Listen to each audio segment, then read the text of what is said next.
Et bien salut à tous, on se retrouve aujourd'hui pour parler de Jujutsu Kaisen. Et aujourd'hui, on va parler de Nobara Kugisaki, un personnage extrêmement puissant dans l'univers de Jujutsu Kaisen, mais très peu exploité. Et aujourd'hui, on va analyser sa véritable puissance et ce qu'elle pourra nous ramener pour le futur.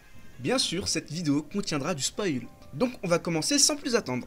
Tout d'abord, Nobara Kugisaki est une Jujutsu de 3ème année, telle que Itadori et Megumi. Cependant, ses compétences sont supérieures à la moyenne. En tant que Jujutsu, n'oublions pas que ses capacités étaient suffisantes pour être reconnues par Aoi Todo et lui faire recommander qu'elle soit promue Jujutsu de grade 1. Et je vous rappelle que les Jujutsu de grade 1 sont extrêmement puissants, comme par exemple Kento Nanami, ou bien encore Aoi Todo. Ce qui montre que malgré une 3ème année, elle est extrêmement puissante. Pour ce qui est de son physique, on a pu voir que physiquement, elle était plus forte que ce qu'elle en avait l'air. Elle peut renvoyer un Yuji Itadori de 80 kg avec peu d'effort visiblement, ce qui la rend physiquement solide. Nobara a une incroyable tolérance à la douleur, et elle nous en a fait preuve lorsqu'elle a affronté les humains maudits Keishuzu et Eso. Keishuzu et Eso qui utilisaient principalement du poison pour combattre. Et pendant ce combat, elle a non seulement résisté à la technique de décomposition, mais a également frappé son bras avec des clous afin de les utiliser pour attaquer ses adversaires avec résonance. Certains de ces clous ont même été insérés dans tout son poignet. Cela nous montre qu'elle a beaucoup de cran, un grand courage, une très grande détermination et surtout une incroyable tolérance à la douleur. Pour ce qui est des armes, Nobara utilise principalement son marteau, utilise des clous et sa poupée de paille, sans oublier son maillet en caoutchouc. Et elle fait preuve d'une compétence de combat exceptionnelle en utilisant ses armes. Pour ce qui est de son intelligence tactique, Nobara nous a démontré qu'elle avait une forte compréhension du Jujutsu. Puis elle a différentes façons dont elle peut combattre ses adversaires. Ceci est principalement dû au fait que sa technique innée est une technique très technique, ce qui nécessite beaucoup de réflexion. Nobara nous a prouvé qu'elle était très intelligente et une grande stratège à peu près à toutes les batailles auxquelles elle a participé. L'intelligence tactique dont elle dispose permet à Nobara de prendre le dessus dans les batailles individuelles, ce qui la rend redoutable, car même si elle tombe contre un adversaire qui physiquement est bien plus fort que elle, via son intelligence et ses stratégies, elle pourra combler ce manque de force et gérer ce combat individuel, puis potentiellement le gagner. Nous allons désormais voir sa manipulation d'énergie maudite. Tout d'abord, le Black Flash. Je vous rappelle que le Black Flash est une technique qui crée une distorsion spatiale lorsqu'un utilisateur se connecte avec un impact d'énergie maudite, dans un intervalle de 10 puissance moins 7, une seconde d'un coup physique. Le phénomène fait que l'énergie maudite clignote en noir, créant une attaque égale à un coup normal de la puissance de 2,5 fois plus puissant. Noraba a déjà réussi à utiliser le Black Flash, notamment lors de son combat contre Keishuzu, contre qui elle s'est confrontée avec Itadori. Cependant, Nobara l'a utilisé qu'une seule fois pour l'instant, ce qui reste un grand exploit tout de même. Car je vous rappelle que des jutsu comme Takuma, Ino ou bien encore Utaime, Iori, eux n'ont toujours pas su utiliser le Black Flash entre certains jujutsu. Et je tiens à vous rappeler que même Megumi Fujigoro, pour l'instant, n'a jamais utilisé le Black Flash. Et Megumi Fujigoro n'est pas n'importe qui. Pour ce qui est des techniques innées, tout d'abord, il y a la poupée de paille. Cette technique innée permet à Nobara d'utiliser une poupée de paille pour attaquer l'adversaire à distance, ce qui la rend extrêmement redoutable, car peu importe la distance de l'adversaire, du moment que Nobara arrive à prendre un de ses cheveux, l'adversaire est quasiment condamné. Nobara peut également utiliser des armes de charme pour exécuter sa technique. Elle fait cela en tirant sur des clous à distance, en les frappant avec son marteau. En frappant une malédiction, son énergie maudite entoure les clous, ce qui permet d'exorciser la malédiction en question. Résonance. En utilisant une poupée de paille et une partie du fléau, eh bien elle lie la poupée au fléau et à tout ce que la poupée éprouve. Donc j'insiste vraiment sur cette technique car elle est vraiment redoutable. Hairpin. Nobara éparpille les clous sur des objets solides comme des arbres et détruit les objets pour contrôler l'environnement.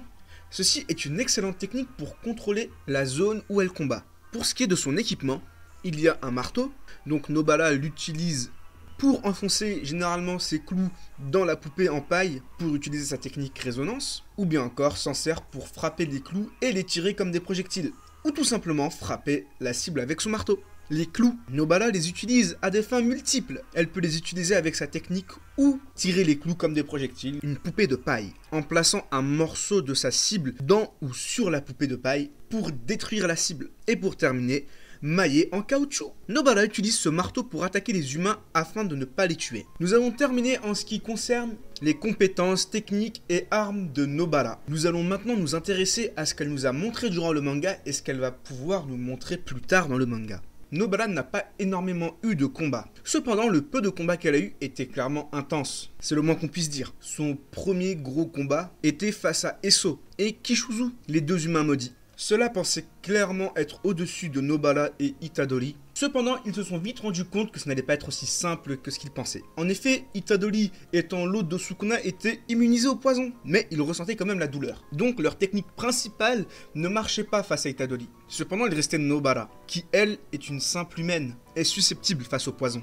Cependant, Nobara nous a montré qu'elle avait un courage et une détermination hors normes. Elle n'a pas hésité une seule seconde à les attaquer de front, malgré le poison qui était en elle. De plus, comme dit tout à l'heure, elle s'est carrément planté des clous dans son bras, dans son poignet, afin de faire souffrir les humains maudits en face. Puis un combat de résistance à la douleur commença. Nobara, une simple humaine, à première vue, elle a réussi à résister à la douleur plus longtemps que les humains maudits. Donc ce premier combat nous a montré que Nobara n'était pas n'importe qui, et qu'elle n'était clairement pas à sous-estimer. Son deuxième gros combat était lors de l'incendie de Shibuya, face à Mahito. Mahito qui, je vous le rappelle, est extrêmement redoutable. Ce n'est pas n'importe qui dans l'univers de Jujutsu Kaisen. Il a posé énormément de difficultés à de grands Jujutsu, comme Itadori, Nanami, ou bien encore Mekamaru et Satoru Gojo. Noraba, elle aussi, a eu sa confrontation face à Mahito. On pensait tous que c'était terminé d'elle, qu'elle ne ferait clairement pas le poids face à Mahito, qu'elle pourrait à la limite le retenir pendant un petit moment, mais sans plus. Et Nobara nous a montré le contraire. Encore une fois, elle nous a prouvé que ce n'était pas n'importe qui, et qu'il ne fallait jamais se fier aux apparences. Elle a réussi à tenir tête face à Mahito, à le mettre en difficulté, puis même à le blesser. Elle a réussi à toucher son âme. Elle a usé de grandes stratégies face à lui et a su garder son sang-froid, malgré le contexte qui avait tendance à justement leur faire perdre leur sang-froid. Son Jujutsu était la bête noire de Mahito et elle a failli réussir à en venir à bout de lui. Et bien sûr, je tiens à vous rappeler qu'elle n'a pas utilisé le Black Flash lors de ce combat. Voilà pour ses grands exploits et ses grands combats. Maintenant, nous allons nous attarder un peu sur ce que va pouvoir nous montrer Noraba plus tard. Pour moi, Nobara va clairement avoir un rôle important. Et son Jujutsu va évoluer, ce qui va la rendre totalement redoutable face à quasiment n'importe quel ennemi. Car lorsque nous revoyons un peu ses attaques, elle utilise souvent des attaques à distance. Pour moi, je vois bien Nobara améliorer son Jujutsu à un tel point que plus tard, elle pourra totalement toucher l'âme de ses adversaires. Comme elle l'a fait face à Mahito. Et là, vous me direz, oui, mais Mahito, il est constitué différemment, ça reste un fléau. Oui, c'est vrai. Mais Mahito, lui, arrivait à toucher l'âme des êtres humains et à les modifier. Donc qu'est-ce qui empêcherait Nobara de faire pareil? De pouvoir toucher l'âme des êtres humains? Ou bien encore des fléaux? Car désormais, dans Jujutsu, nous allons avoir des ennemis extrêmement puissants, à un tel point que les attaques de Nobara qu'elle utilise actuellement ne feront plus réellement le poids. Donc il lui faut clairement un power-up. Et le fait de pouvoir toucher les contours de l'âme, ou tout simplement l'âme en elle-même, peut la rendre réellement redoutable. Je la vois bien aussi utiliser des armes à feu, un peu comme Mei Zenin, et pourquoi pas avoir Mei Zenin qui entraîne Nobara. Ce serait très rigolo car les deux ne s'aiment pas vraiment, et il y a une petite confrontation entre les deux. Puis par exemple, au cours de cet entraînement, avoir Mei Zenin qui discute avec Nobara de Maki par exemple, et en apprendre un peu plus sur leurs relations, etc., etc., etc.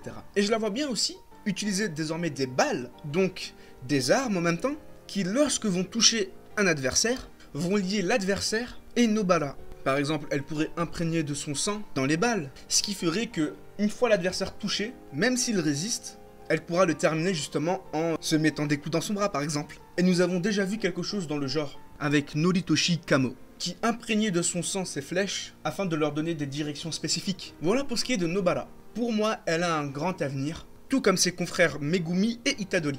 Elle va clairement devenir redoutable plus tard, même si elle est déjà redoutable actuellement. Et elle aura un rôle très important pour la suite de Jujutsu Kaisen. Voilà pour ce qui est de Nobara Kugisaki. J'espère que cette vidéo vous aura plu. La prochaine vidéo par rapport à la véritable puissance d'un personnage sera sur Ryoiki Tenkai.